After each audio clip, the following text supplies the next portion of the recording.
அனைத்து துன்பங்களையும் நீ விதையாக்கு.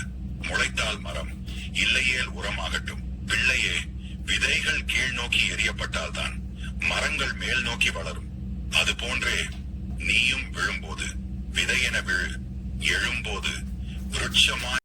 உன்னை காண உன் அப்பனான நான் வந்திருக்கிறேன். உன் பிரச்சனைகளுக்கான தீர்வினை உனக்கு நான் தருவேன். இப்போது உன் மனதை புரிந்து கொள்ளாமல் நடப்பவர்கள் விரைவில் உன்னை புரிந்து கொள்வார்கள். நீ தாங்கிக் கொண்ட துன்பங்கள் அனைத்தும் உன் கர்மவினையை கரைத்துக் கொண்டிருக்கின்றன. விரைவில் நீ இதிலிருந்து வெளிவருவாய். விரும்பியதை தொலைக்கவில்லை, தொலைத்த ஒன்றைத்தான் விரும்புகிறாய். அதனால் இன்று உனக்கான இன்பமான நேரங்களை தொலைத்துக் கொண்டிருக்கிறாய். முக்கியத்துவம் இல்லாத இடத்தில் மீண்டும் மீண்டும் முகம் காட்டாதே. உனக்கான நேரம் இன்று ரசித்து வாழ வேண்டும். சிவாய நம. நீ உன் வாழ்க்கையில் தாங்க முடியாத பல சோகங்களை சுமந்து கொண்டிருக்கிறாய் என்பதை உன் அப்பன் நான் அறிவேன். ஆனால் உன் அனைத்து சோகங்களுக்கும் ஒரு காரணம் உண்டு. நீ பொறுமையாக இரு. கூடிய விரைவில் என் அருளால் உன் அனைத்து சோகங்களும் மறைந்துவிடும். உனக்கு நிச்சயம் நல்லதே நடக்கும்.